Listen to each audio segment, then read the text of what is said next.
Päivän puheenaihe on heittoperho, eli spintupe. Ja mikä on spintupe? Se on virvelillä heitettävä painotettu perho. Vuosikymmenten ajan kalamiehet on heittänyt perhoa puntin kanssa, kellupainon kanssa, käyttänyt mitä erilaisia tapoja. Nyt se kaikki paino, ylimääräinen virittely on siirretty siihen yhteen perhoon. Ei tarvitse pistää kuin siima kiinni ja antaa sen perhon heittää.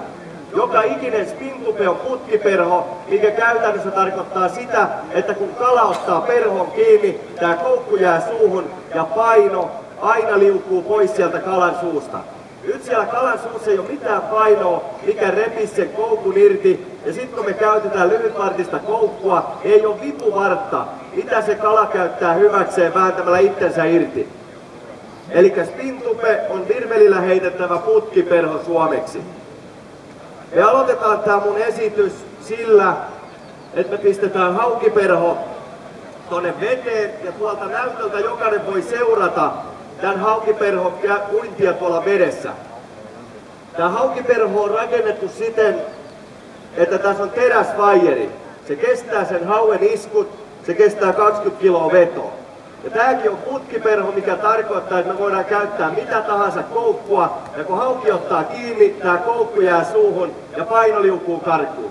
Nyt se hauki ei hajota tätä meidän viehettä. Toisessa päässä meillä on lukko, mihin me voidaan vaihtaa mikä tahansa koukku. Ja silloin kun me käytetään yksi haara koukkua, niin tällä vieheellä pystyy kalastaa kaislikossa. Tämä malli, mikä mulla on kädessä, on 40 grammaa painava, helppo heittää millä tahansa välinein. Meille riittää tämmönen kevyt virveli, koska nyt ei ole kyse, että vavalla tehdään se uinti, vaan tämän tekniikka kelatessa on ainoastaan pysäytellään ja kelataan. Ja nyt kun mä heitän sen, niin näette tuosta näytöstä, millain tää viehe ui.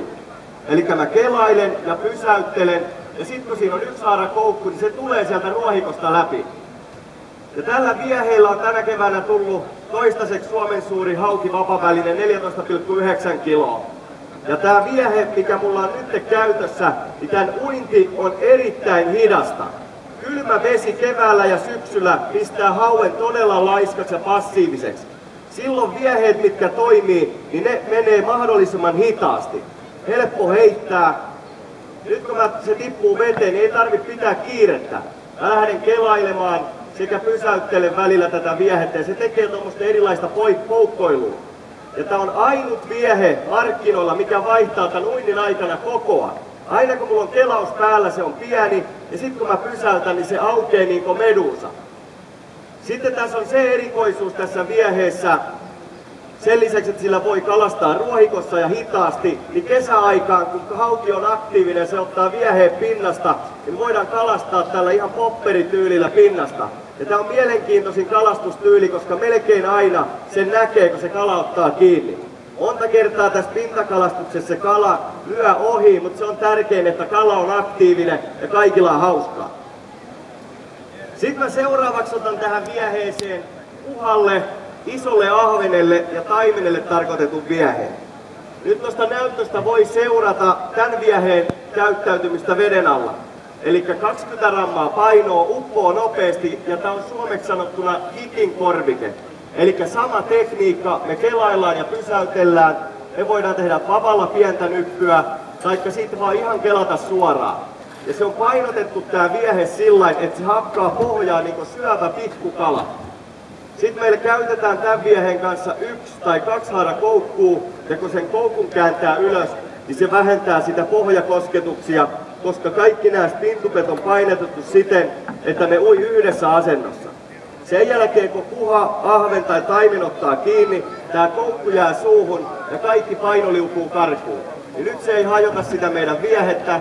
Ja tämä on luonnon karvasta tehty, eli tämä ei mene kalan purasusta poikki tämä pyrstö. Ei tarvitse vaihdella pyrstöjä 10 kertaa päivässä sen takia, että kalanen on syönyt. Luonnon karva on kestävä. Meillä löytyy 2 kokoa tästä nopeasti uppoavasta mallista, helppo heittää, me voidaan jättää se nyt sinne pohjaan.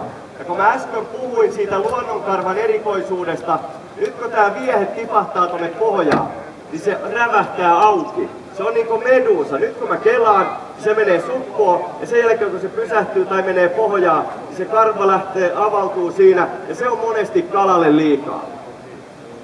Sitten kuha taimen ahvenvieheen lisäksi meiltä löytyy tämmönen pienempi erikoisuus, mikä on UL-kalastajan unelma. Erälehti valitti joulukuussa tämän Spintupe-liitsin vuoden kirjolohivieheeksi.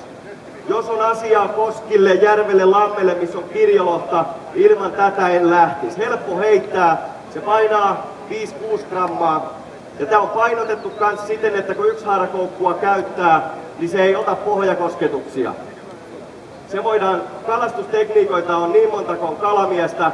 Jos me ollaan koskiolosuhteissa, me normaalisti heitetään poikkivirtaan tai sitten 45 astetta alavirta ja antaa virran viedä sitä pohjaa myöten niin kuin se olisi normaali perho. Ja mistä tämä kaikki idea tähän perhokalastukseen lähti, että sitä tehdään virvelillä?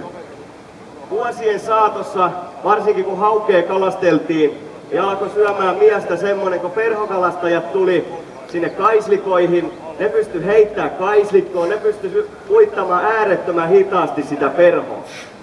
Mutta miten se perhokalastaja sitten sen oikein uintiliikkeen teki? Eli perhokalastaja sen jälkeen, kun se oli heittänyt tämän vieheen, niin se teki kädellä tällaisen liikkeen. Eli perhokalastaja heitti vieheen, sen jälkeen se otti siimasta toisella kädellä kiinni ja alkoi käsin vetämään. Te näette, kuinka elävästi tuo perho tulee.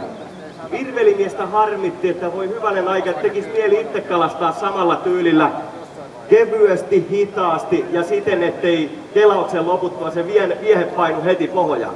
Me pystytään se sama tekemään ihan tarkalleen tällä virvelillä. Nyt meillä on ero perhomieheen se, että meidän ei tarvitse välittää tuulesta, eikä ympärillä olevista puskista, eikä kavereista. Me ei tarvi heittotilaa. Pieni tila ja viehe lentää.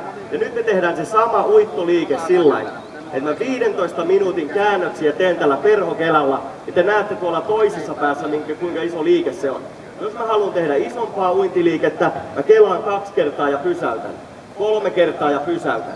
Monesti äärettömän tehokas uittotapa on se, että mä koko ajan kelaan rauhallisesti ja mä otan yhden nopean väliin. Kala katsoo, että siinä menee joku rauhallinen ja yhtäkkiä se pomppaa ja hyppää ja luonnonkarva aukeaa aina kun nopeus muuttuu. Ja sen jälkeen se on vastustamaton viehe moneen tilanteeseen. Mä haluan pari sanaa sanoa tästä Spintupe-hommasta. Eli tuolla käden osoittamassa suunnassa näkyy Eumerin sininen teltta. Siellä on oikeista kalastustilanteista videoita, siellä on ammattitaitoista apua kertomaan teille, kuinka näitä vieheitä käytetään omilla vesillä. Ja nyt on kesä, kaikki teistä lähtee kesämökeille tämän jälkeen. Siellä on sauna, siellä on rillimakkara, siellä on laituri. Nyt te tarvitte enää Spintupe ja kalansaalis on varma. Ja muistakaa, se on rajoitettu käyttöaika ainoastaan 1,5 tuntia päivässä, muuten järvet on tyhjiä.